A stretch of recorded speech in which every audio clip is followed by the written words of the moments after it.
Chapter 24, Avoidance. New Zealand declares martial law after riots break out during evacuation of Auckland. Cause of the riots determined to be several false reports of aliens hiding within the refugees, which resulted in several deaths before military and police intervention. Tabloids report disappearance of elderly retiree as evidence of government conspiracy. Sources cite retirees' self-described background with government agencies as well as numerous mentions of outsiders and ethereals, but claims are dismissed by major news outlets as ramblings of a senile old man. Asterisk. 9:02, May 6, 2015, Barracks. There late, Matt heard Lieutenant Drzymski mutter under his breath, as he and the rest of the more experienced soldiers waited for the expected arrival of new recruits. They might be poached from the best military outfits in the world, but they're all going to be new here, Matt offered solemnly, and he did his best to match the lieutenant's stare. Plus, they're going to be from several different outfits and countries, so I suspect there's going to be a bit of confusion until everyone's on the same level. Paul's look eventually melted into something far more tired than Matt had ever seen on the other man's face. You're right, of course. I should thank you, by the way. After the others passed, both you and Zhang have really gone above and beyond. You're going to be second in command in the squad, so I'll need to rely on you to help herd the cats that are being sent our way, both on and off the battlefield. I'm doing my duty, sir, Matt said with a nod as he accepted the praise and responsibility gracefully, though his expression became pained. I just wish that. Say no more, Paul interrupted with a pat on the shoulder and his tired look. I know exactly what you mean. I spoke with the doctors this morning, they say Lana might be up for visitors later today. You up for seeing her as soon as the FNGs are all sorted out? I'm not certain I would trust the group without one of us to supervise their adjustment to base life, sir. Matt replied with an arched eyebrow. Paul's response wasn't what Matt anticipated. That's why I asked if you were up for visiting her.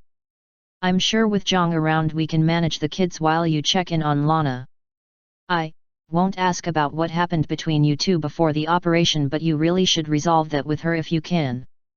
In this line of work you leave something important for later, and you might find that there isn't a later to address it.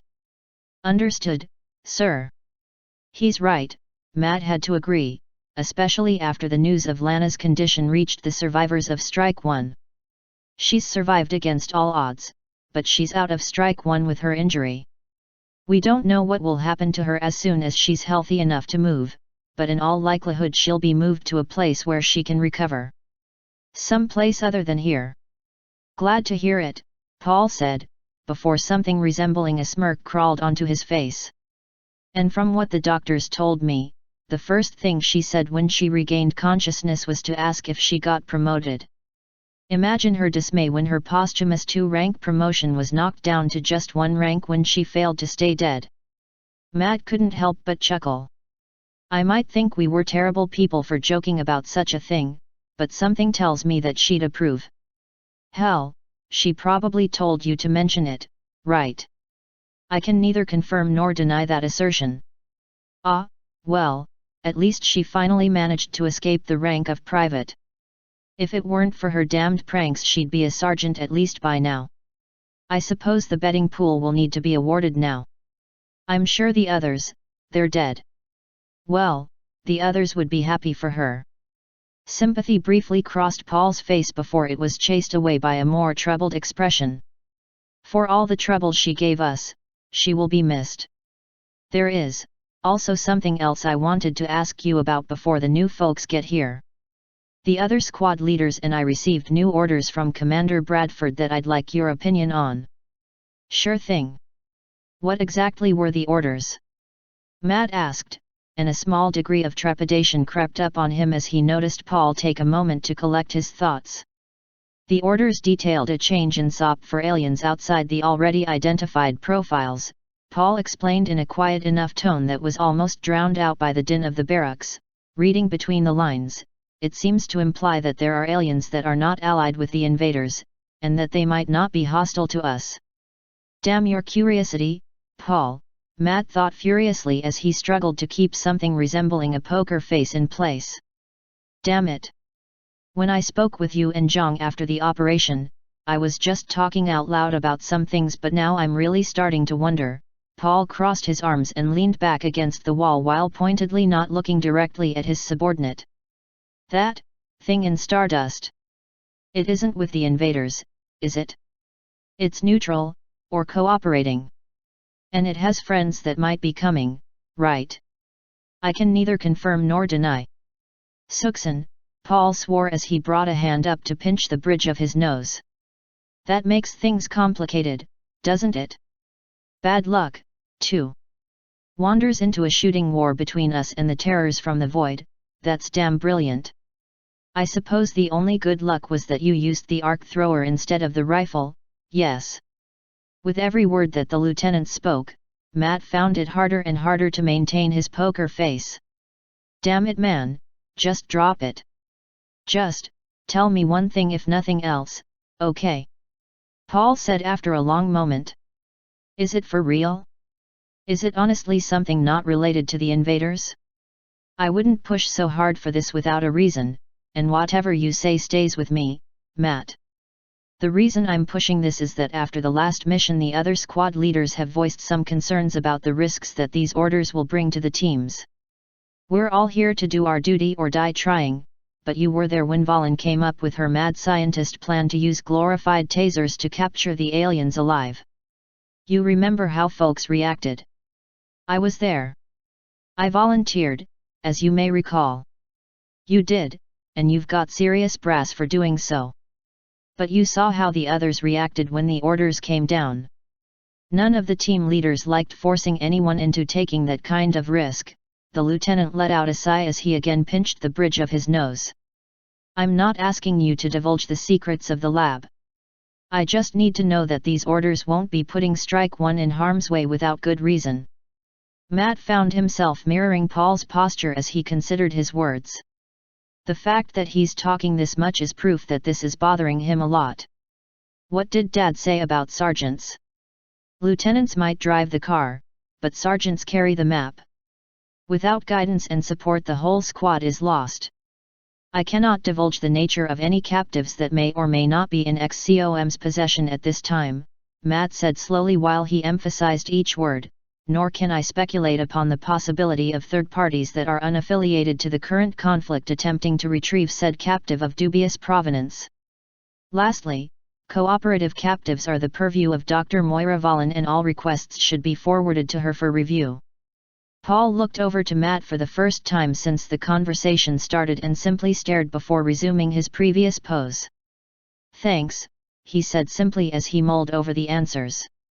Matt merely nodded, but any further conversation was interrupted as the massive double doors on the other side of the room opened and a rather varied group of soldiers trundled through and into the barracks common area.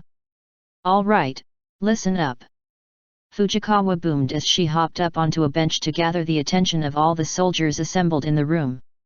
For all her skill at command, she's still 5'2" with combat boots on, Matt thought as he looked over the crop of new recruits. Average height of the new folks is over 5'10", she needs all the help she can get. I'm sure you all are eager to get into the swing of things here, but before that happens you'll be assigned to the strike teams. Lieutenant Paul Dryzemski leads Strike 1. If you hear your name, you're with Strike 1. Paul stepped forward to make himself obvious as the captain produced a clipboard and began to rattle off a series of names in quick succession. Bapala, Nima. Blake, Holly. Burns, Clara. Carlock, Patrick. Finch, Jack. Sachs, Robert. Suzuki, Corey. Yamazaki, Kaito. That's it for Strike 1, next is. Matt tuned out the captain's voice as he surveyed the pack of recruits that now approached. 3 pairs appeared to sort themselves in the newcomers, while the last 2 remained separated from the rest. Probably national loyalties or armed services branches. Hell, they might have made friends while on the plane ride here. All right, ladies and gentlemen, if you'll follow me, Paul motioned over his shoulder and turned toward one of the exits leading out of the barracks' central area. It was only after the last of the new recruits passed that Matt turned to follow. The collection of soldiers followed the lieutenant as he made a few turns before they came to a stop in the bunk room normally used by Strike 1 and 2. "Have a seat," Paul instructed, and the group situated themselves on bunks, benches, and the occasional chair around the room. Matt, however, leaned against the bunk and remained standing. "Now, I'm all quite certain you were given the speech about saving the world from the horrors from beyond the stars, so I'll spare you from having to listen to it again," Paul said as he turned around to address the group. "You all are the best of your respective branches of service, and you distinguished yourselves in various ways that attracted this organization's attention. A significant amount of trust has been placed in each of you, and I expect you all to perform like the professionals I know you are. That means your best performance on the field, and your best behavior when not on duty. Understood?" "Yes, sir," came the somewhat uneven reply, and Matt could see Paul was sorely tempted to make them repeat it. "Now then, some introductions are in order. Give your name, former branch of service, and why you're here, if you please. In case you may have forgotten, I'm Lieutenant Dryzemski and I lead Strike 1. Former Spetsnaz, and I was part of the team that led an assault on a landed alien craft detected inside the Chernobyl ruins. Captured it, too, before both the craft and I were swept up into the organization." Paul stopped before pointing at one of the rookies, a man in his early 30s with tan skin with brown hair and eyes. "You're next." "Patrick Carlock, sir. Retired United States Army engineer. Worked as a pipeline engineer in the 697th before resigning my commission. I got recruited after I found a series of sabotage attempts on domestic water supplies in the continental United States. I was going to be taken in for questioning on just what I found when the invaders decided they didn't want me answering those questions, I guess." The man gave a self-deprecating chuckle before continuing. "I didn't want to be dead weight, so I volunteered for this." Paul's smile was genuine. "You might not remember, but I was part of the team that retrieved you. You'll be a worthy addition to the team." The lieutenant's gaze fell upon the next person in line, a woman with dark skin and a shaved head. "You're next." The introductions went on for the rest of the rookies. The dark-skinned woman named Nima Bapala was a survivor of a terror mission launched against the military base she was stationed at in her country. Both Kaito Yamazaki and Kori Suzuki gained XCOM's attention after they both racked up a respectable number of kills during an attempted abduction mission in rural Japan. Jack Finch and Clara Burns were poached from Britain's Special Air Service after they defused an alien bomb set to incinerate most of Cardiff. Holly Blake was picked up after being reported missing in action during an attack that obliterated an American base in Iraq, only for her to make her presence known to the relief forces after running out of ammo sniping the invaders. "And you, sir, are the last," Paul said as he turned to face the last new addition.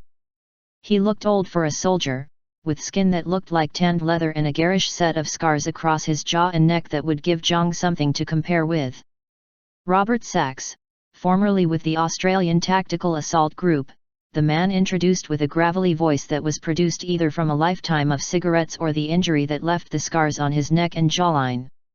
"And I think I was recruited because I took down one of those creepy bugs like any good Australian would." A moment of silence passed before he elaborated, "With a knife." "I call bullshit, why would you draw a knife on one of those things?" Kaito blurted out, and his disbelief was mirrored on just about everyone's faces. Robert replied without missing a beat, "I was out of ammo and I bloody well wasn't going to use my teeth." "Is that something you Australians do regularly? Take a knife to the demonic spiders that rain down from the sky? I bet that's where you got your scars, right?" Carlock asked with the beginnings of a smirk spreading across his face.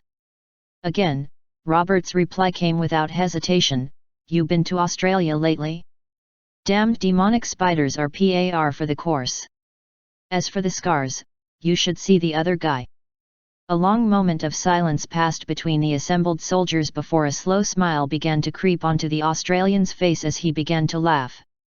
I was reloading when the bloody bug jumped me. Nearly took my jaw off with one claw. I had just enough time to draw my knife and stick it in the soft parts before it could finish me off.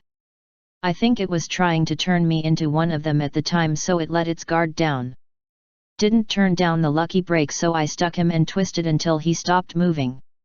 Paul shared a smile with the scarred man. Well, just so long as you are willing to use guns while with us instead of knifing every alien to death, I think I can live with that explanation. The lieutenant's gaze turned to Matt, and he realized it was now his turn to introduce himself. I'm Sergeant Matt Harris, formerly the Butcher. Jack Finch interrupted. Oh, I knew I recognized you. You were part of that botched U.S. Army hit squad that was sent to track down al-Masani in Iraq. Shot some kid and set off the civil war there. From what I hear, they're still burning you in effigy in that part of the world. Matt's eyes narrowed slowly as he fixed the Brit with a stare. The kid had a weapon and the intent to use it. I had to defend myself and my squad. Yep, I heard you use that excuse on the news. What's funny is that your squad got themselves mostly killed without you. Mr. Finch, Paul hissed as he entered the conversation with all the subtlety of a battering ram. Sergeant Harris is my second in command and I trust his judgments and decisions as though they were my own. If he says his actions were justified, then they were. Moreover, I am more willing to accept the account of someone who was there over the opinion of some rear echelon desk jockey or television celebrity. I would also think that as a fellow soldier you would do the same. Jack's moral superiority and confidence faltered as the logic of Paul's words hit him, but Matt was too far lost in his own memories to notice. Now, this goes for all of you, Paul said as he fixed each and every one of the soldiers with a stare to emphasize the seriousness of his words. Each and every one of you thinks you're a badass, and you were before you got here. But you are nothing by yourselves. The aliens are coordinated and cunning to a degree that we cannot match without creating cohesive groups of our own. Our strength and survival depends upon our ability to become a cohesive group. From this moment on, I will not tolerate anything that undermines that goal. Am I clear? Yes, sir, came the ragged response. Paul's eyebrow twitched. What was that? Yes, sir. Very good. Now that we've finished with that little bit of unpleasantness, there is one more introduction to make. Paul looked just past Matt's shoulder and gave a nod. Matt turned to see that Zhang had seemingly materialized out of thin air behind and to his right, and the sergeant had to resist the urge to jump at the realization. My name is Shayaja Zhang. My background is with the Plazof, but it was my civilian work that attracted the attention of this organization. I was recruited shortly thereafter. What civilian work, exactly? One of the recruits asked, a note of eagerness to put the previous subject out of mind clear in his voice. Acquisitions, Zhang explained with a cool smirk. During a job I found myself in possession of something the aliens left behind, so I delivered it to XCOM instead of my employer at the time. As I was no longer employed afterward, I offered my services then, and here I am now. Thanks, Zhang, Paul said with a nod before he turned back to the recruits. You were all told this during your recruitment, but I feel it bears repeating. While this conflict continues, we are under a communications blackout, which means no signals in or out of the base. Operational security is paramount, but it also puts all of us currently here rather firmly in the dark as to what's going on outside. So, before we get completely settled in, I'd like to know just how things are going in the world. An uncomfortable silence fell over the room before Sachs spoke up. It's a goddamn mess out there. While I was in recovery, I heard that New Zealand's gone silent, and Australia's getting flooded with refugees that escaped the island. From what they say, the entire country has lost its mind.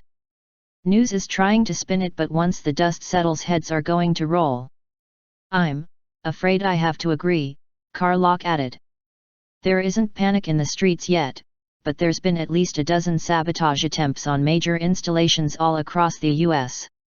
The waterworks sabotage that I was able to stop with XCOM's help would have destroyed a significant portion of our water treatment capacity east of the Mississippi.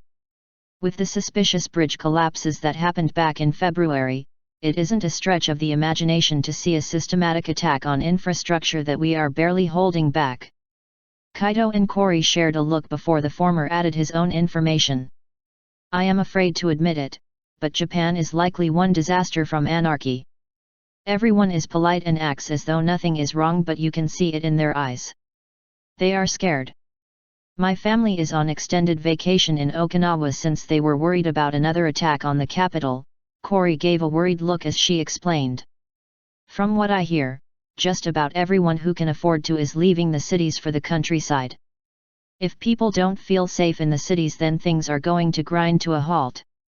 Sounds like a properly British thing to do, Finch spoke, having regained his voice after Paul's lecture. Alien invasion? Keep calm and drink some tea until it goes away. He gave a self-deprecating chuckle before looking back on the group. People are afraid to leave their homes. The royal family shows up every once in a while to ask for calm and composure, but everyone knows Parliament and the Prime Minister are squirreled away in a bunker somewhere while they leave the rest of the country to burn. Goddamn politicians, Sachs growled as he perfectly summarized Finch's explanation.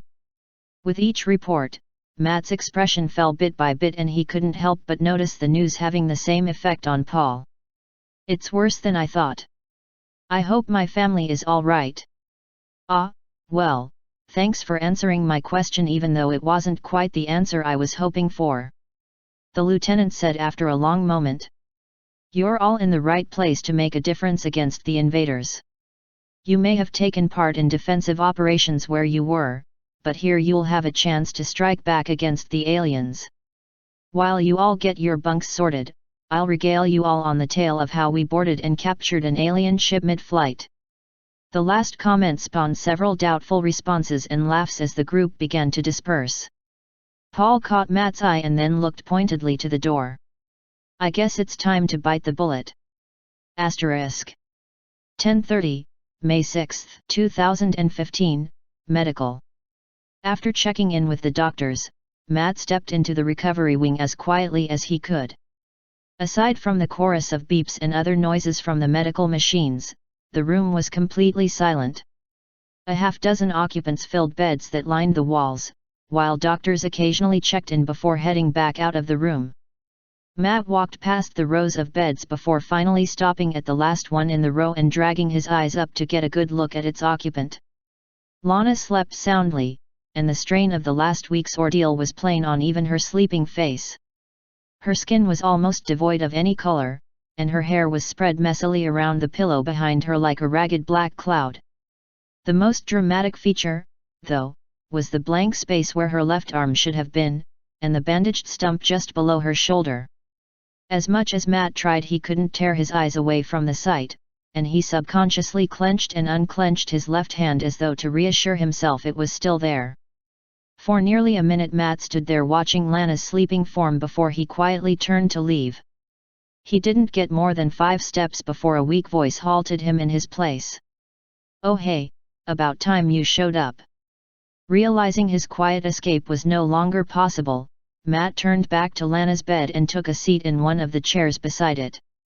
Paul mentioned you were well enough to take some visitors today. I heard you were recovering well enough considering your injury. It hurts like a bitch, even though it's not there.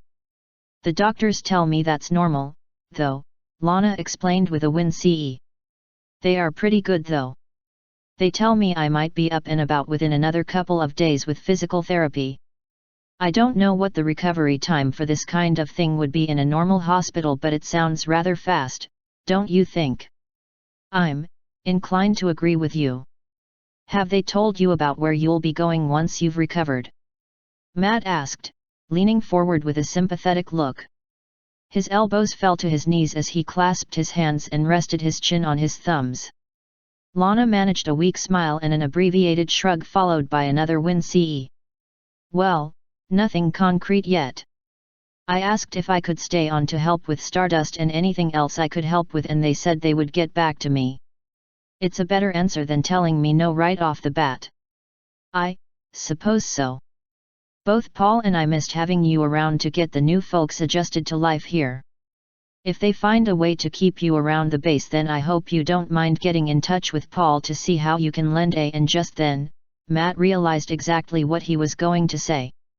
Judging from Lana's smirk, she did too. Hand. If you need any help with the hand jobs with the newbies, I'll do everything I can to pitch in. Matt closed his eyes and brought his hands up to cover his face, but that couldn't save him from what was coming. Heck, I've even got some good hand-me-down kit some of the kids could use, assuming they don't mind gear that's second-hand. Matt had to resist the impulse to groan. You tell Paul to just say the word and I'm his right-hand woman. You gotta have a firm hand when dealing with the new folks or they'll learn they can just walk right over you. I was going to apologize for my comment, but then I remembered you're a horrible person. Matt muttered, and he could hear a grin enter Lana's voice. You come in here with all your backhanded comments and you accuse me of being a horrible person? Need I remind you that I already owe you an ass-kicking, and I can do it with one arm tied behind my back. And besides, I've got nothing else. You spent the last few days thinking of all those terrible jokes, didn't you? Lana's response was a ghost of her usual grin. Oh no, just the last few hours. Glad to hear you haven't changed, Matt finally admitted with a chuckle that they both shared. The good mood of the moment didn't last though. Lana's voice dropped somewhat as she asked, have you seen her yet? Since the mission, I mean. No. I haven't, Matt said as he again assumed his hands-clasped pose with his elbows on his knees. Paul's tapped me for second in command of Strike 1. With that responsibility combined with preparations for the fresh recruits, I simply haven't had any time to. You're avoiding her. Yeah, that's right, the guilty admission came after a long moment of silence, and Matt had to let out a frustrated sigh before he continued. I have no earthly idea on how I'm supposed to handle this situation. I think I'd sooner take on a chrysalid with a knife than try to disarm the cluster that's just waiting to blow up at the lab. One of the rookies claims he did that, by the way. Took on a chrysalid with a knife, I mean. You're shitting me, the animated response was tempered by another wince. Next thing you're going to tell me is that he did it while wearing nothing above the belt except a mustache and a cowboy hat. Wait, don't change the subject. I was serious earlier, I have no idea what I'm supposed to do to fix this, Matt started to shout, but quickly stopped as soon as he saw the dirty looks the doctors were leveling at him. How exactly am I supposed to dissuade her from her assumptions about me in such a way that doesn't have her destroying the base in the process as part of a tantrum? And why are you asking me this? Lana asked doubtfully, and it was her turn to sigh as she caught the glare Matt fixed her with. Well, I see three options that you could attempt. The first would be the best, the second would be risky in the long term, and the third would be risky in the short term. And what are those options exactly? Well, the first option is that you just play along until she goes back home or we're all dead, Lana explained glibly, but her good cheer withered as Matt's glare rematerialized. The second option would to find some excuse to never go back to Stardust and hope that she doesn't tear the base apart to find out just why she hasn't seen you. The third option would be to come clean and risk whatever reaction she has to the news. I wasn't kidding earlier. I think the knife and the chrysalid scenario is much more desirable than this mess. What's the worst she could do? Besides the whole reduce you to a fine red mist thing if she's upset. Matt's first response was a groan, you're not helping. And I don't even know how to approach the subject. He turned back to Lana and gave her an evil smile. I should just wheel your ass into Stardust and have you explain it to her. I'm pretty sure she'll be less likely to react violently if the person explaining is already wounded. And if she does, well, justice is served. My, what an underhanded scheme you've concocted. Don't start with that again, Matt ordered quickly before dropping his chin into his hands. I just haven't had much experience with this particular issue. I tend to be on the receiving end of the breakups and they rarely seem to work out well. The term breakup implies that you are already a couple, Lana observed slyly, but she quickly backpedaled when Matt stood and grabbed the handrails at the foot of her bed. Okay, fine. Honesty is your best policy, or even a creative white lie if you keep it simple. Jenkins, a creative white lie was what got us into this mess in the first place. Technically no, what I did was not tell the whole truth, but that's just splitting hairs at this point. I don't know. Tell her that the job comes first, or something. Or that you have an arranged marriage and it would never work out. Hey, don't give me that look, I'm trying to help, here. Lana again tried to shrug and winced for the effort. I really don't know what to do. I just don't want to hurt her. I still remember my sister's letters when she got rejected by the first boy she liked. She was devastated for months afterward, plus I had to track down the little bastard and give him a harsh talking to about his behavior. And now you're worried about her brother doing the same to you?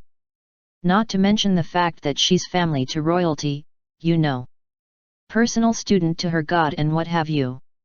Matt's groan was muffled as he dropped his face into his hands again. You're really not helping. I get what you mean, I really do.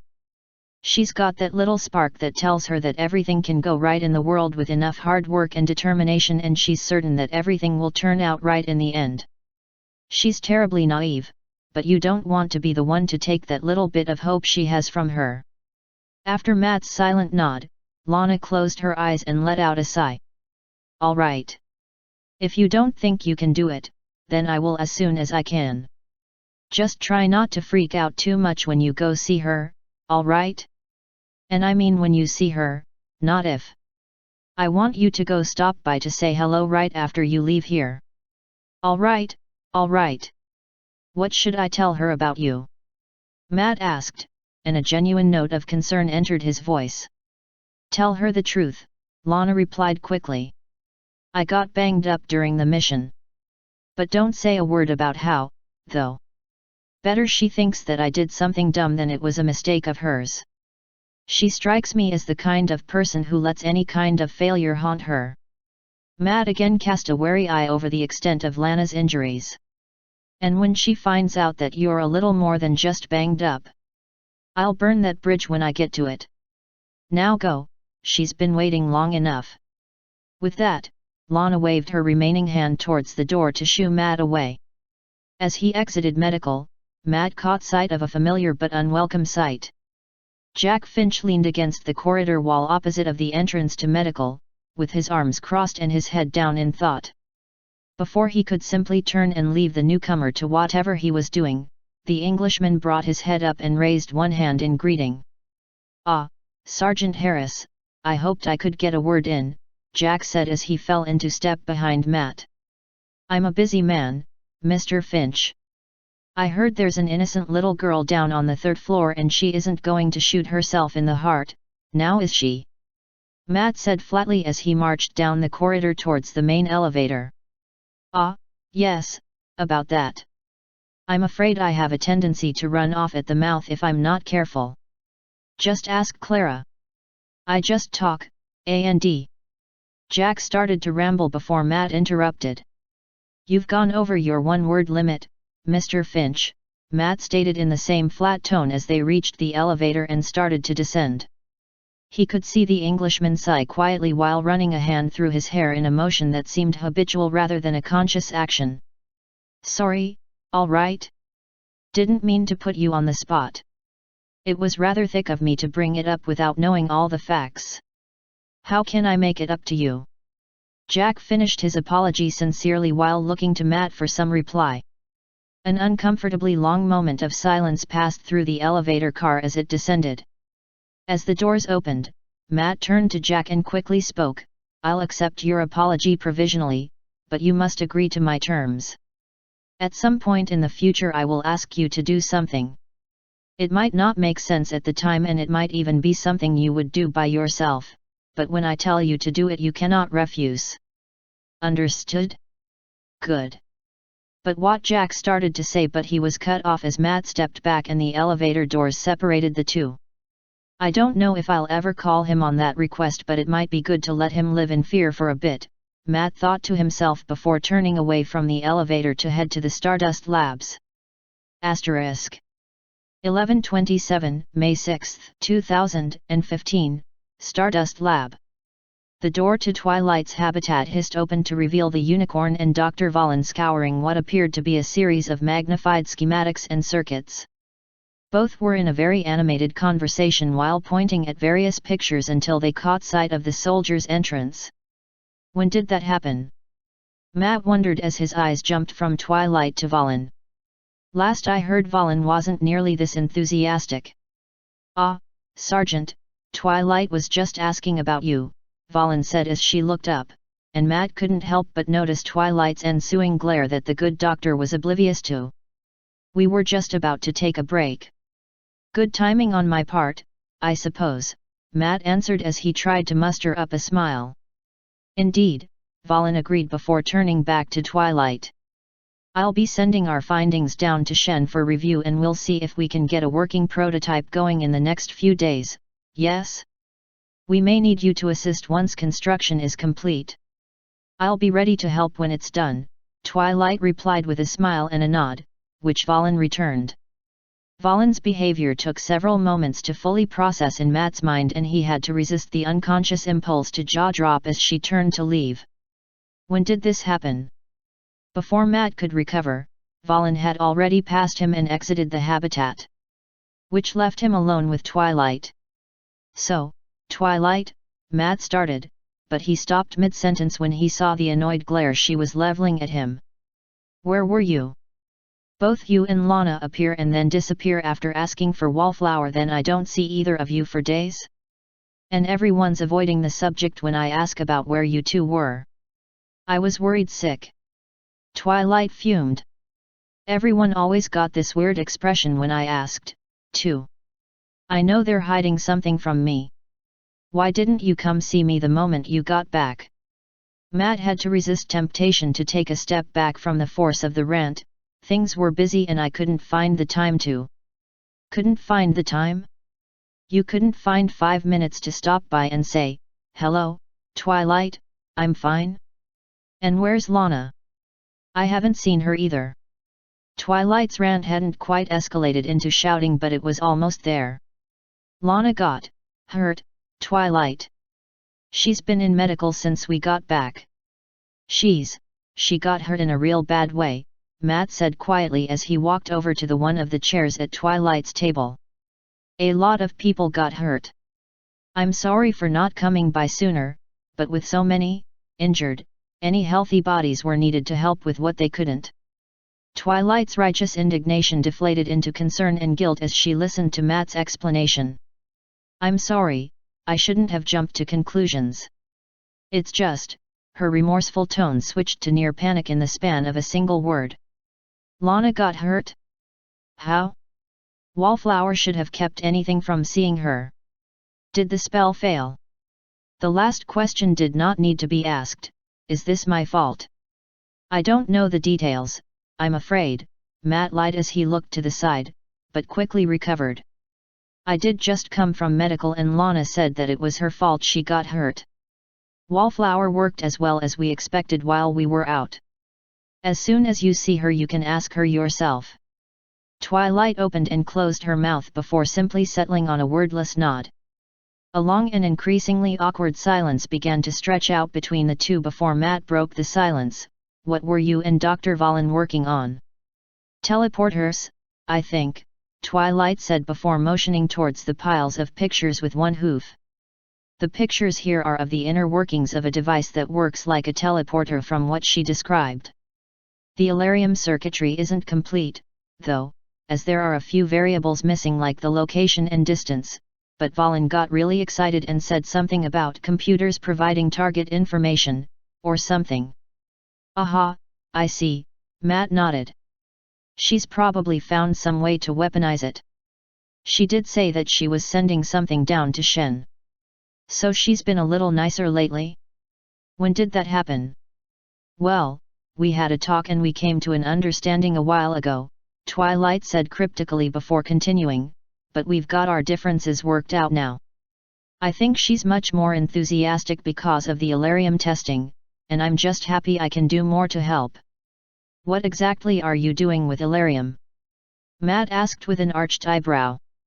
Well, apparently we can use it to reproduce certain spell effects, Twilight said, and she took a deep breath that Matt was becoming increasingly familiar with. Illyrium has the capacity to draw, channel or store energy from the field much like I can with my horn, and if it is manipulated in very specific ways it can create replicas of some of the spells I can do. I've already helped Moira build a little box that lets her detect my magic, and I've also helped make blueprints so that we can try to artificially reproduce the wallflower spell with a similar device. And how did that go? Matt asked while he controlled his growing interest in the subject. Artificially reproducing wallflower? If they can do that and find some way to. They lost the prototype. They lost. Matt's train of thought was interrupted as he comprehended Twilight's statement, and he turned an aghast look towards the unicorn to find a barely suppressed smirk. Matt couldn't help but chuckle and Twilight ceased to hide her own humor. Oh, that's pretty funny. Lana's rubbing off on you, I think. Don't tell Lana about your little development though. She's a terrible prankster and I'd hate to give her the ability to perpetrate her pranks while being virtually invisible.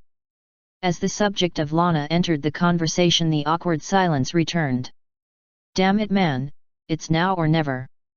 You charge into gunfire and abominations from beyond the sky for a living. An uncomfortable conversation is nothing compared to that. Matt shouted at himself to rally his willpower. Except if you handle it wrong she'll turn you into hamburger, a dark voice muttered in the back of his mind, and he took a split second to imagine the owner of that voice getting strangled. Twilight, I've been meaning to talk to you about something. The last few times Lana's been here she's been teasing you about something, and I think we need to talk. ABO. Matt started tentatively but was cut off mid-sentence. It's too soon. Twilight yelped. What's? I'm so sorry but it's just too soon for me. I know I'm a bit of a late bloomer and I'll be the first to admit I mostly avoid things like relationships, after all it wasn't too long ago that I didn't even have real friends. Plus Mom keeps sending me these books and Cadance keeps asking me if I have found my special some pony but I've always had so much work to do and stuff like that can always wait until later. I think you're an amazing human Matt but I'm just not ready for a relationship right now with all this stress that's going on and I really value our friendship so I hope we can just stay friends for now. That might change in the future but I just need time to think about. Twilight blurted out the flood of words but eventually ran out of breath and had to stop to take in a large gasp of air and look fearfully at Matt. Well, that's exactly what I was thinking about, Twilight, Matt said slowly. We all need time to consider the future, and with what's going on right now in the world it might be best to put such pursuits off for now, right? I'm so glad you agree. Twilight finally let out her held breath with relief. Can we stay friends, though? At least for now. That's perfectly fine, Twilight, the soldier agreed as he stood to leave. I'm afraid I have to go now, Twilight. I wasn't exaggerating when I said there was a lot of work to do with so many people gone. I understand. And thanks for understanding. Asterisk. Matt stepped out of the habitat to find Shen and Mills loitering under the recently patched roof in the center of the Stardust testing area while Valen was nowhere to be seen. Well, how'd it go? Shen asked gently. Matt finally let out the breath he had been holding as he finally answered, I think I've been friend-zoned. All three men briefly chuckled and turned to leave the lab, and Matt tried not to think about why those words bothered him so much.